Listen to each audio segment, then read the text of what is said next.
നമസ്കാരം, ഞാൻ രതീഷ് രാജൻ. കൊല്ലവർഷം 1201 ആണ്ട്, അതായത് 2025 ഓഗസ്റ്റ് മാസം 17 മുതൽ 2026 ഓഗസ്റ്റ് മാസം 16 വരെയുള്ള ഒരു വർഷക്കാലം ചിത്ര നക്ഷത്രത്തിൽ ജനിച്ച ആളുകൾക്ക് ഉണ്ടാവാൻ സാധ്യതയുള്ള സാമാന്യമായിട്ടുള്ള ഫലങ്ങളാണ് പറയാൻ പോകുന്നത്. ചിത്ര നക്ഷത്രം രണ്ട് രാശികളിലായിട്ട് കന്നിരാശിയിലും തുലാം രാശിയിലുമായിട്ടാണ് വ്യാപിച്ചിരിക്കുന്നത്. ചിത്ര നക്ഷത്രത്തിൻ്റെ ആദ്യത്തെ രണ്ട് പാദങ്ങൾ, 1ഉം 2ഉം പാദങ്ങൾ കന്നിക്കൂറിലും 3ഉം 4ഉം പാദങ്ങൾ തുലാക്കൂറിലുമായിട്ടാണ് ഉള്ളത്. കന്നിക്കൂറിൽ ജനിച്ച ആളുകൾക്കും തുലാക്കൂറിൽ ജനിച്ച ആളുകൾക്കും ഈ ഒരു വർഷക്കാലം പൊതുവെ ഗുണപ്രദമാണ്. പൊതുവെ ഈശ്വരാധീനം കൂടുതലായിട്ടുള്ള ഒരു സമയമാണ്. ആഗ്രഹിക്കുന്ന കാര്യങ്ങളെല്ലാം നടക്കുന്ന ഒരു സമയം കൂടിയാണ് രണ്ട് രാശികളിലും ചിത്ര നക്ഷത്രത്തിൽ ജനിച്ച ആളുകൾക്ക് ഉള്ളത്. കന്നിക്കൂറിൽ ജനിച്ച ആളുകൾക്ക് പ്രത്യേകിച്ച് കർമ്മരംഗവുമായിട്ട് ബന്ധപ്പെട്ട് കൂടുതലായിട്ടുള്ള കൂടുതലായിട്ടുള്ള നേട്ടങ്ങൾ ഉണ്ടാകാനുള്ളൊരു സമയമാണ്. പ്രത്യേകിച്ച് ജന്മനാട് വിട്ട് മറ്റു നാട്ടിൽ പോയിട്ട് തൊഴിലെടുക്കുന്നതിനും കർമ്മരംഗത്ത് കൂടുതലായിട്ടുള്ള ഗുണാനുഭവങ്ങൾ ഉണ്ടാകുന്നതിനുള്ള ഒരു സമയമാണ്. അതുപോലെ തന്നെ പല സംഘടനകളുടെയോ അല്ലെങ്കിൽ പല സാമുദായിക സംഘങ്ങളുടെയോ ഒക്കെ നായക സ്ഥാനത്തേക്ക് എത്തുന്നതിനും അതിൻ്റെ ഒരു അധികാര പദവിയിലേക്ക് എത്തുന്നതിനൊക്കെ ഉള്ളൊരു സമയം ഈ കാലത്തുണ്ടാവും. അതുപോലെ എന്നാൽ ദാമ്പത്തിക വിഷയത്തിൽ കുടുംബത്തിലുണ്ടാകുന്ന ചില ദാമ്പത്തിക ബന്ധത്തിലുണ്ടാകുന്ന ചില തടസ്സങ്ങളും ചില തർക്കങ്ങളൊക്കെ ഉണ്ടാകാനുള്ള സാധ്യതയുണ്ട്.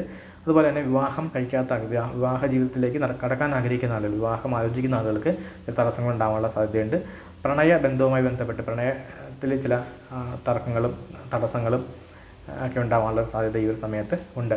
തുലാക്കൂറിൽ ജനിച്ച ആളുകൾ, തുലാക്കൂറിൽ ചിത്ര നക്ഷത്രത്തിൽ ജനിച്ച ആളുകൾക്ക് ഈ ഒരു സമയത്ത് ആധ്യാത്മികമായിട്ടുള്ള മേഖലകളിൽ കൂടുതലായിട്ടുള്ള അനുഭവങ്ങൾ ഉണ്ടാകാനും ചില ഗുരുക്കന്മാരെ കണ്ടെത്തുന്നതിനും ആ ഗുരുക്കന്മാരിൽ നിന്ന് ചില ഉപദേശങ്ങളൊക്കെ സ്വീകരിക്കാനും ഒക്കെ ഉള്ള സമയമുണ്ടാകും. ആധ്യാത്മികമായിട്ടുള്ള കാര്യങ്ങൾ പഠിക്കുന്നതിനുള്ള സമയം കൂടിയാണ് ഈ ഒരു സമയം വരാൻ പോകുന്ന ഒരു വർഷക്കാലം. അതുപോലെ സാമ്പത്തികമായിട്ടുള്ള കാര്യങ്ങൾക്ക് വളരെയധികം ശ്രദ്ധ ചെലുത്തേണ്ട ഒരു സമയമാണ് വരാൻ പോകുന്ന ഒരു വർഷക്കാലം. സാമ്പത്തികമായിട്ടുള്ള നേട്ടങ്ങൾ, അപ്രതീക്ഷിതമായിട്ടുള്ള സാമ്പത്തിക നേട്ടങ്ങളൊക്കെ ഉണ്ടാകുമെങ്കിലും അത് കയ്യിൽ നിൽക്കുന്നതിനുള്ള ഒരു ബുദ്ധിമുട്ടുണ്ടാവും. സത്യസന്ധമല്ലാത്ത രീതിയിലുള്ള ചില ധനങ്ങൾ ഈ ഒരു സമയത്ത് ഈ നക്ഷത്രക്കാർക്ക് വന്നു ചേരും. അത്തരം ധനങ്ങൾ കഴിയുന്നതും ഒഴിവാക്കുന്നതാണ് നല്ലത്. സത്യസന്ധമായിട്ടുള്ള രീതിയിൽ മാത്രം ധനം സമ്പാദിക്കുന്നതിന് ശ്രമിക്കുന്നതായിരിക്കും നല്ലത്. അതുപോലെ തന്നെ കൂട്ടുകുടുംബത്തിൽ ജീവിക്കുന്ന ആളുകൾക്ക് അവർ നല്ല സമാധാനവും പരസ്പരമായിട്ടുള്ള ഐക്യങ്ങളൊക്കെ കൂടുന്നൊരു സമയമായിരിക്കും. വിദ്യാർത്ഥികൾക്ക് പഠന സംബന്ധമായിട്ടുള്ള ചില തടസ്സങ്ങളും ചില തോൽവികളൊക്കെ സംഭവിക്കാനുള്ളൊരു സമയമുണ്ട്. അതുകൊണ്ട് പഠനത്തിൽ കൂടുതലായിട്ടുള്ള ശ്രദ്ധ ചെലുത്തേണ്ട ഒരു സമയമാണ്. അലസത ഉണ്ടാവുമെങ്കിലും ആ അലസത മാറ്റി കൂടുതലായിട്ട് പഠനത്തിൽ ശ്രദ്ധിക്കേണ്ട ഒരു സമയമാണ് വരാൻ പോകുന്ന ഒരു വർഷക്കാലം.